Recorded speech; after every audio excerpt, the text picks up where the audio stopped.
नमस्कार दोस्तों, स्वागत है आपका छत्तीसगढ़ करंट अफेयर सीरीज के वीकली रिवीजन में। आज हम 1 से 10 जून के छत्तीसगढ़ के करंट अफेयर्स का रिवीजन करेंगे। और आगे बढ़ने से पहले आपसे एक छोटी सी रिक्वेस्ट है, अगर आपने अभी तक हमारे इस चैनल को सब्सक्राइब नहीं किया है तो सब्सक्राइब करें हमारे इस यूट्यूब चैनल को और बेल आइकन को दबा लें, जिससे आने वाली वीडियो की सारी नोटिफिकेशन आपको मिलती रहेगी। तो चलिए आगे बढ़ते हैं।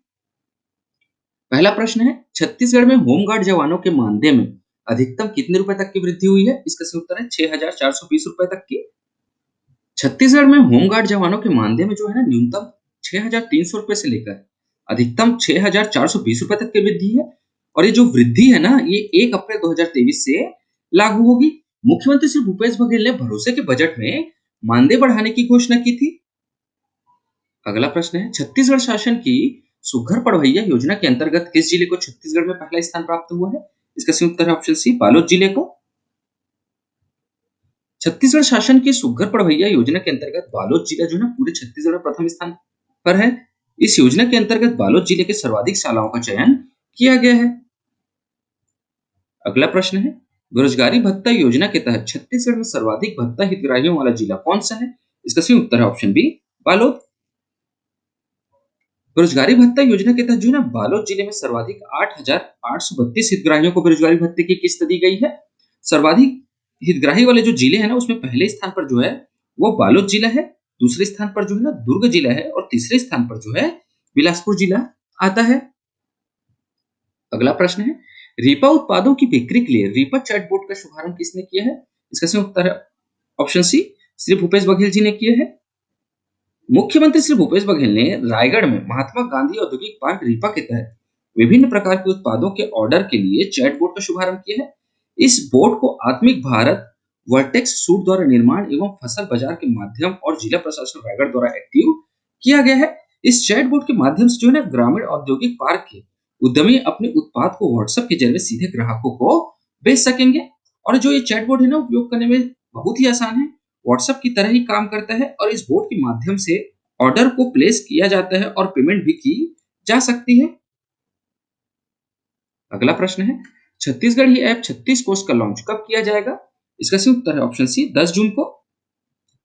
36 कोर्स ऐप का जो लॉन्च है आगामी 10 जून को राजधानी रायपुर में किया जा रहा है।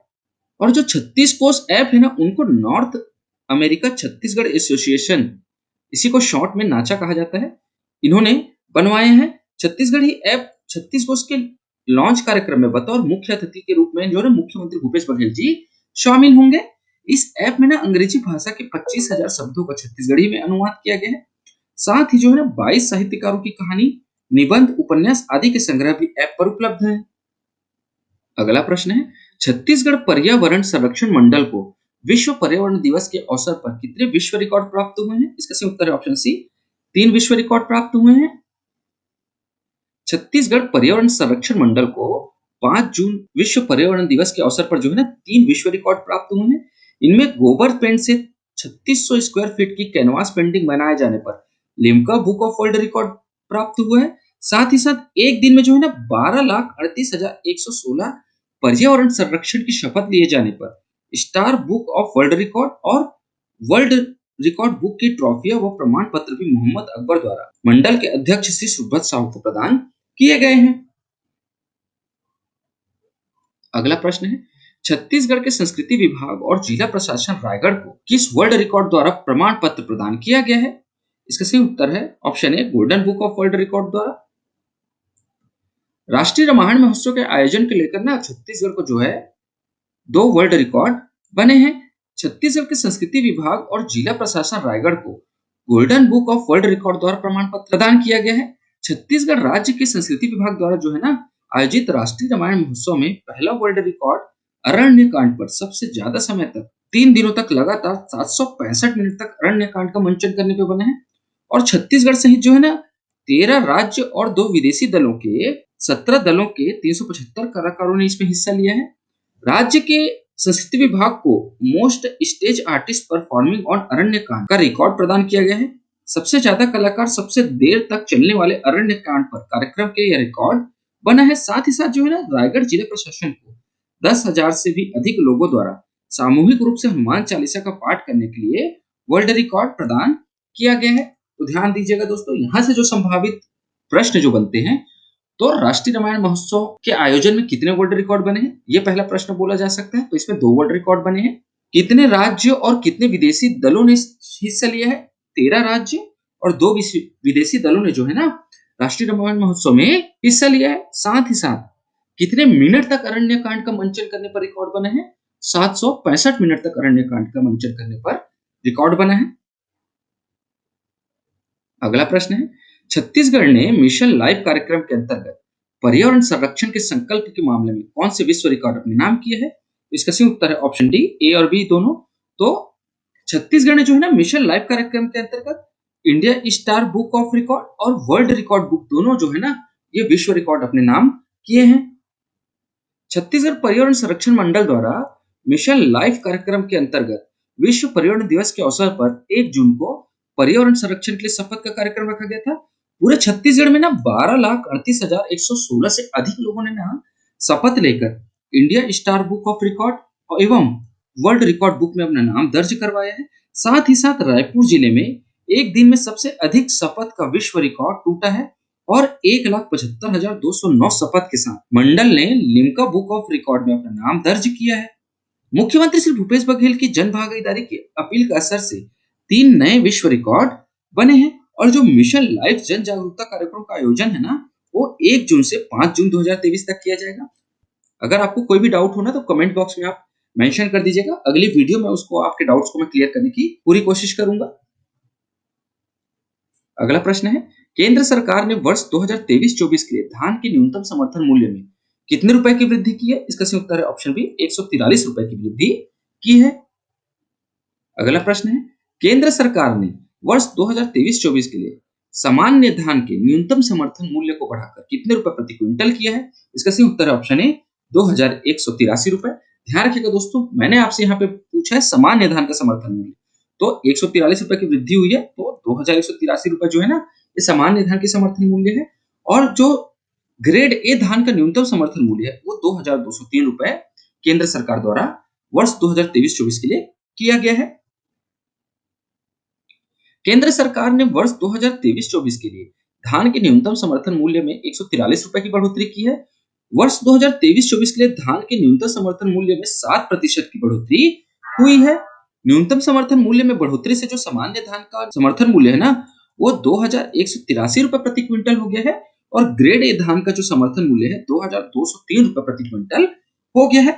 वहीं जो है ना वर्ष 2023-24 में मूंग का समर्थन मूल्य में जो है ना 803 रुपए की बढ़ोतरी करके सबसे अधिक 8,558 रुपए प्रति क्विंटल किया गया है। ध्यान रखें दोस्तों, यहाँ से संभावित प्रश्न क्या बनते हैं, कितने प्रतिशत की बढ़ोतरी की गई?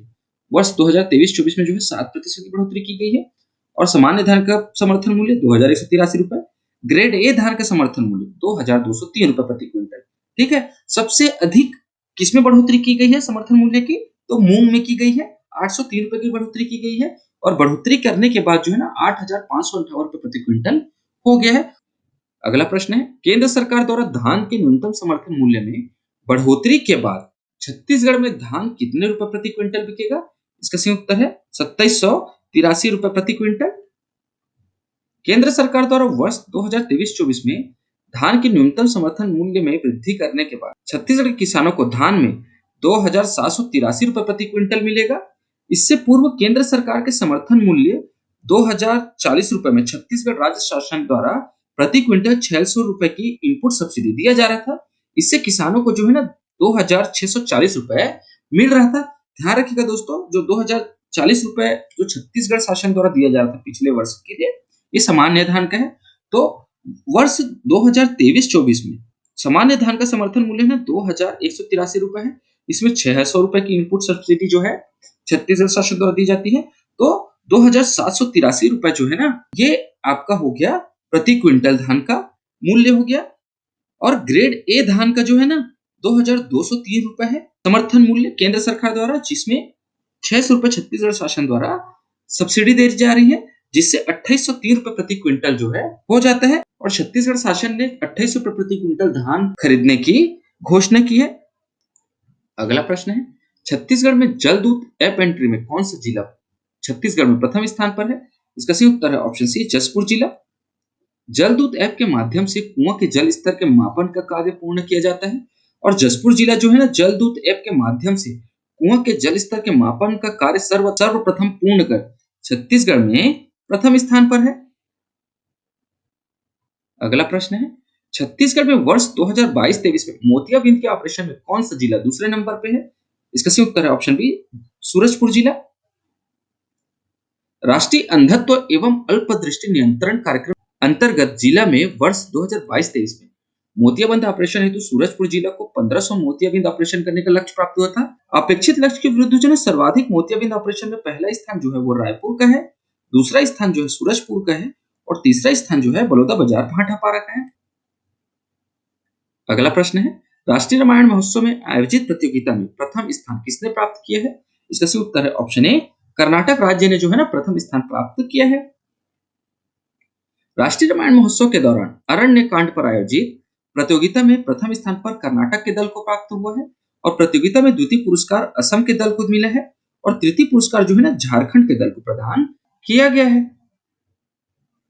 अगला प्रश्न है, छत्तीसगढ़ में आयोजित राष्ट्रीय रामायण महोत्सव के प्रसारण ने सोशल मीडिया में कितने व्यूज जनरेट किए हैं? इसका सही उत्तर है option C, 1 crore views generate किए हैं।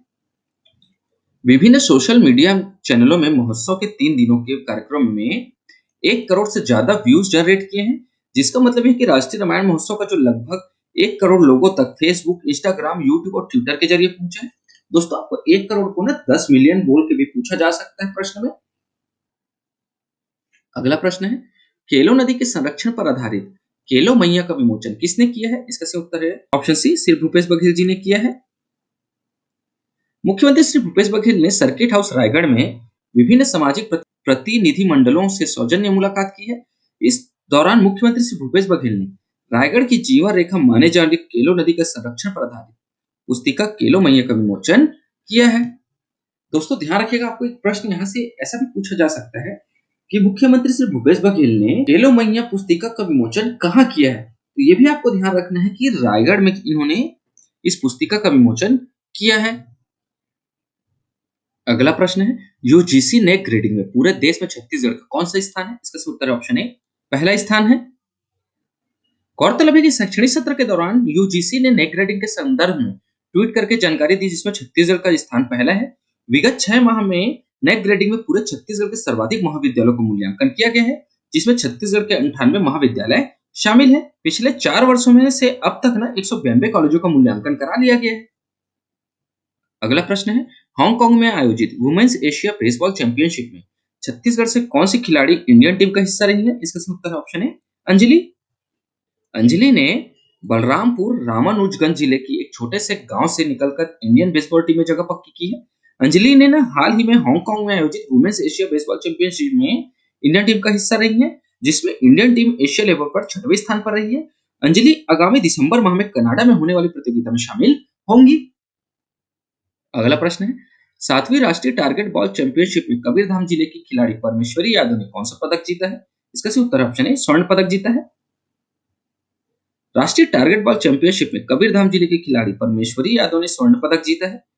उल्लेखनीय है कि GIA यूनिवर्सिटी मथुरा में आयोजित 7वीं टारगेट बॉल चैंपियनशिप प्रतियोगिता में छत्तीसगढ़ सीनियर बालिका टीम के लिए परमेश्वरी का चयन हुआ था। अगला प्रश्न है, 66वीं शालेय क्रीड़ा प्रतियोगिता में छत्तीसगढ़ के बस्तर से किन खिलाड़ियों का राष्ट्रीय स्तर पर चयन हुआ है? तो इसका सही उत्तर है ऑप्शन ए, लता बघेल और ऑप्शन बी, उमेश बघेल। तो इसका सही उत्तर होगा ऑप्शन सी, ए और बी दोनों। तो लता बघेल और उमेश बघेल दोनों का जो है ना 66वीं शालेय क्रीड़ा प्रतियोगिता में राष्ट्रीय स्तर पर जो है चयन हुआ था। 66वीं शालेय क्रीड़ा प्रतियोगिता का आयोजन 8 जून से 12 जून 2023 तक मध्य प्रदेश के ग्वालियर में आयोजित होगी।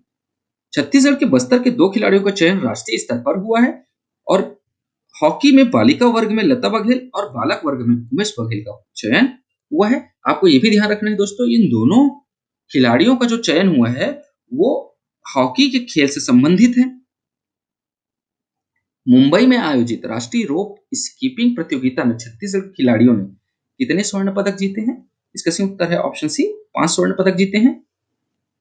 मुंबई में आयोजित राष्ट्रीय रोप स्कीपिंग प्रतियोगिता में छत्तीसगढ़ खिलाड़ियों ने उत्कृष्ट प्रदर्शन कर दिखाया है और छत्तीसगढ़ के 8 खिलाड़ियों ने 5 गोल्ड, 3 सिल्वर, 4 ब्रॉन्ज के साथ अभी तक कुल 12 मेडल अपने नाम किए हैं। ध्यान दीजिएगा दोस्तों, आपको इस प्रश्न को दूसरे तरीके से पूछा जा सकता है कि राष्ट्रीय रोप स्कीपिंग प्रतियोगिता में छत्तीसगढ़ खिलाड़ियों ने कुल कितने पदक जीते हैं। तो कुल 12 पदक जीते हैं, जिसमें 5 गोल्ड है, 3 सिल्वर है और 4 ब्रॉन्ज मेडल है। अगला प्रश्न है, छत्तीसगढ़ राज्य की पहली नेशनल प्रो टाइटल विनर महिला किक बॉक्सर कौन बनी है। इसका सही उत्तर है ऑप्शन ए, स्वाति। छत्तीसगढ़ राज्य की पहली नेशनल प्रो टाइटल विनर महिला किक बॉक्सर बनी है स्वाति राजवाड़े। स्वाति राजवाड़े जो है ना, सरगुजा जिले की रहने वाली हैं। अगला प्रश्न है, बॉडी बिल्डिंग के क्षेत्र में छत्तीसगढ़ से किसने golden book of world record में नाम दर्ज कराया है। इसका सही उत्तर है ऑप्शन ए, रमेश सिरवानी ने। बॉडी बिल्डिंग के क्षेत्र में ना लगातार 35 वर्षों तक राष्ट्रीय अंतर्राष्ट्रीय अवार्ड प्राप्त कर प्रदेशवर धीवर समाज का नाम रोशन करने वाले रमेश सिरवानी को golden book of world record में नाम दर्ज कराने में सफलता मिली है। अगला प्रश्न है, छत्तीसगढ़ के हाथी प्रभावित इलाकों में ग्रामीणों को सतर्क करने एवं हाथियों के मूवमेंट की मॉनिटरिंग के लिए कौन सा ऐप विकसित किया गया है। इसका सही उत्तर है option A, Chhattisgarh elephant tracking and alert app. Chhattisgarh के जंगलों में हाथियों की मूवमेंट की हाईटेक मॉनिटरिंग शुरू कर दी गई है। इसके लिए ना एआई पर आधारित Chhattisgarh elephant tracking and alert app विकसित किया गया है। पिछले 3 महीनों से जो है ना, उदंती सीता नदी टाइगर रिजर्व में इस ऐप का उपयोग किया जा रहा है और 10 किलोमीटर के इलाके में हाथियों के रियल टाइम मूवमेंट का अलर्ट ग्रामीणों के मोबाइल पर सफलतापूर्वक भेजा जा रहा है और अन्य वन प्रभाग भी ना इस ऐप का उपयोग कर सकते हैं। ध्यान रखिएगा दोस्तों, आपको इस प्रश्न को दूसरे तरीके से कैसे पूछेगा कि Chhattisgarh elephant tracking and alert app को किस टाइगर रिजर्व में उपयोग किया गया सबसे पहले। तो उदंती और सीता नदी टाइगर रिजर्व में उपयोग किया गया। अगला प्रश्न है, छत्तीसगढ़ी कलाकार अनुज शर्मा किस राजनीतिक पार्टी में शामिल हुए हैं। इसका सही उत्तर है option B, Bharatiya Janata party में। छत्तीसगढ़ी फिल्मों के चर्चित एक्टर अनुज शर्मा ने भारतीय जनता पार्टी ज्वाइन कर ली है। छत्तीसगढ़ी फिल्मों के सुपरस्टार और पद्मश्री अनुज शर्मा, पद्मश्री राधेश्याम बारले और रिटायर्ड आईएएस राजपाल सिंह त्यागी, लोक कलाकार फुलेश्वर ताम्रकार सहित 300 हस्तियों ने गुरुवार को भाजपा की सदस्यता ग्रहण कर ली है। अगला प्रश्न है, छत्तीसगढ़ का पहला मक्का प्रोसेसिंग प्लांट का निर्माण छत्तीसगढ़ के किस जिले में किया जा रहा है। इसका सही उत्तर है ऑप्शन बी, कोंडागांव में। छत्तीसगढ़ का सबसे बड़ा एथेनॉल प्लांट कोंडागांव जिले के कोकोड़ी में स्थापित किया जा रहा है, जहां बस्तर अंचल में उत्पादित मक्के की प्रोसेसिंग करके एथेनॉल तैयार किया जाएगा, जिसकी लागत जो है ना 141 करोड़ रुपए की है। और कबीरधाम के रामेपुर में जो एथेनॉल प्लांट बनाया जा रहा है ना, वो गन्ना बेस पर आधारित है, जिसपे ट्रायल रन अभी चल रहा है, जिसके बाद 20 जून से उत्पादन शुरू हो जाएगा। और जो कबीरधाम का रामेपुर जिला का एथेनॉल प्लांट होगा ना, वो पीपीपी मॉडल से स्थापित होने वाला देश का पहला एथेनॉल प्लांट होगा। क्लियर है, चलिए आगे बढ़ते हैं। मनरेगा के क्रियान्वयन में छत्तीसगढ़ में दूसरा जिला कौन सा है। इसका सही उत्तर है ऑप्शन ए, बलौदाबाजार है। और ध्यान रखिएगा दोस्तों, मनरेगा के तहत ना महिला श्रमिकों को रोजगार देने में प्रथम स्थान पर कौन सा जिला है, दुर्ग जिला है। मनरेगा के क्रियान्वयन में बलौदाबाजार जिला छत्तीसगढ़ में दूसरा जिला बना है। जिले में 440 ग्रामों के 83,542 हितग्राहियों को रोजगार उपलब्ध कराया जा रहा है। अगला प्रश्न है, छत्तीसगढ़ के किस विश्वविद्यालय में इसरो का स्टार्ट प्रोग्राम शुरू होगा। इसका सही उत्तर है ऑप्शन ए, पंडित रविशंकर शुक्ल विश्वविद्यालय में। इसरो का स्टार्ट प्रोग्राम का नोडल सेंटर पंडित रविशंकर शुक्ल विश्वविद्यालय को बनाया गया है। पंडित रविशंकर शुक्ल विश्वविद्यालय में इसरो का स्टार्ट प्रोग्राम शुरू होगा और स्पेस साइंस और टेक्नोलॉजी में रिसर्च होंगे। इस कार्यक्रम को space science and technology awareness training या स्टार्ट नाम दिया गया है। इस साल यह कार्यक्रम जून से जुलाई माह में 1 महीने के लिए आयोजित होगा। अगला प्रश्न है, Chhattisgarh obesity diabetes and endocrine society के पहले वार्षिक सम्मेलन का उद्घाटन किसने किया है। इसका सही उत्तर है ऑप्शन बी, श्री विश्वभूषण हरिचंदन जी ने किया है। छत्तीसगढ़ के राज्यपाल श्री विश्वभूषण हरिचंदन जी ने रायपुर में आयोजित Chhattisgarh obesity diabetes and endocrine society के पहले वार्षिक सम्मेलन कोटकॉन 2023 का उद्घाटन किया है। दोस्तों, आपको इस प्रश्न को यह भी पूछा जा सकता है कि कोटकॉन 2023 का उद्घाटन किसने किया। ध्यान रखिएगा, राज्यपाल श्री विश्वभूषण हरिचंदन जी ने किया है। अगला प्रश्न है, नारायणपुर में Chendru Mandavi the tiger boy की प्रतिमा का अनावरण किसने किया है। इसका सही उत्तर है ऑप्शन सी, कवासी लखमा ने किया है। उद्योग मंत्री श्री कवासी लखमा ने नारायणपुर जिले के प्रवास के दौरान टाइगर बॉय के नाम से प्रसिद्ध चेंद्रू मंडावी की प्रतिमा का अनावरण किया है। उल्लेखनीय कि टाइगर बॉय के नाम से प्रसिद्ध चेंद्रू मंडावी का जन्म नारायणपुर जिले के ग्राम गढ़ बंगाल में हुआ था। उनकी दोस्ती बाघ से होने के कारण टाइगर बॉय के नाम से प्रसिद्ध है। चेंद्रू और बाघ की दोस्ती पर बनी फिल्म द जंगल सागा को 1997 में ऑस्कर अवार्ड प्राप्त हुआ था। दोस्तों एक चीज और ध्यान रखना है आपको कि जो चेंद्रू मंडावी की प्रतिमा का अनावरण कवासी लखमा जी ने किया है ना, वो ग्राम पंचायत गढ़ बंगाल में किया है। अगला प्रश्न है, रामगढ़ महोत्सव का शुभारंभ किसने किया है?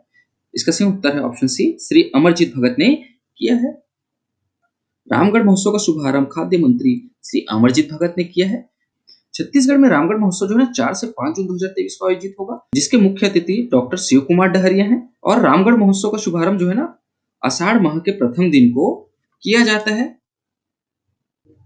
अगला प्रश्न है, पहुंच विहीन ग्रामों के लिए नवीन पहल डॉक्टर तुमचो द्वार का शुभारंभ किसने किया है? इसका सही उत्तर है ऑप्शन सी, श्री भूपेश बघेल जी ने किया है। केशकाल विकास खंड के ग्राम बेडमा में आयोजित कार्यक्रम में मुख्यमंत्री श्री भूपेश बघेल ने हरी झंडी दिखाकर जिला प्रशासन की नवीन पहल डॉक्टर तुमचो द्वार का शुभारंभ किया है। और इस पहल के तहत जो है ना टेली कॉन्फ्रेंसिंग के द्वारा मरीजों से परामर्श कर इलाज किया जाएगा। अगला प्रश्न है, छत्तीसगढ़ में कौन सा चिकित्सा महाविद्यालय चिकित्सा के क्षेत्र में अग्रणी है? इसका सही उत्तर है ऑप्शन ए, चंदूलाल चंद्राकर चिकित्सा महाविद्यालय। चंदूलाल चंद्राकर चिकित्सा महाविद्यालय दुर्ग चिकित्सा के क्षेत्र में अग्रणी है। अगला प्रश्न है, केंद्रीय NIRF रैंकिंग 2023 में छत्तीसगढ़ के IIM रायपुर को पूरे देश में कौन सा रैंक प्राप्त हुआ है? इसका सही उत्तर है ऑप्शन डी, 11वां रैंक प्राप्त हुआ है। तो NIRF का फुल फॉर्म क्या होता है? नेशनल इंस्टीट्यूट रैंकिंग फ्रेमवर्क होता है। केंद्रीय शिक्षा मंत्रालय ने देश भर के शिक्षण संस्थानों की NIRF रैंकिंग जारी की है। इसके तहत जो है ना प्रबंध संस्थानों में IIM रायपुर ने 11वां रैंक प्राप्त किया है। और चिकित्सा संस्थानों में जो ना एम्स रायपुर ने 39वीं रैंक हासिल की है। और पहली बार NIRF रैंकिंग में शामिल होने वाला IIT भिलाई जो है ना प्रौद्योगिकी संस्थान के क्षेत्र में 81वां रैंक प्राप्त हुआ है। और फार्मेसी संस्थानों की कैटेगरी में जो है ना गुरु घासीदास विश्वविद्यालय बिलासपुर पूरे देश में 43वां रैंक प्राप्त किया है। नेशनल इंस्टीट्यूशन रैंकिंग फ्रेमवर्क में कलिंगा विश्वविद्यालय जो है छत्तीसगढ़ का इकलौता विश्वविद्यालय है जिसे उच्च शिक्षण संस्थानों के बीच 101 से 150 की सूची में स्थान मिला है। अगला प्रश्न है, छत्तीसगढ़ में राज्य महिला उद्यमिता नीति कब से कब तक के लिए लागू की गई है? इसका सही उत्तर है वर्ष 2023 से 2028 के लिए। मुख्यमंत्री श्री भूपेश बघेल के नेतृत्व में राज्य सरकार के महिलाओं की कार्य कुशलता को एक नई पहचान देने और उन्हें उद्यम से जोड़ने के लिए राज्य महिला उद्यमिता नीति 2023-28 लागू की गई है। इस नीति के तहत जो है ना महिलाओं को उद्योग स्थापित करने के लिए वित्तीय सहायता देने का प्रावधान किया गया है। राज्य महिला उद्यमिता नीति 2023-28 के तहत महिला उद्यमियों को विनिर्माण उद्यम परियोजनाओं के लिए 50 लाख रुपए तक के ऋण और सेवा उद्यम परियोजनाओं के लिए 25 लाख रुपए तक के ऋण तथा व्यवसाय उद्यम परियोजनाओं के लिए 10 लाख तक के ऋण के लिए प्रावधान किया गया है।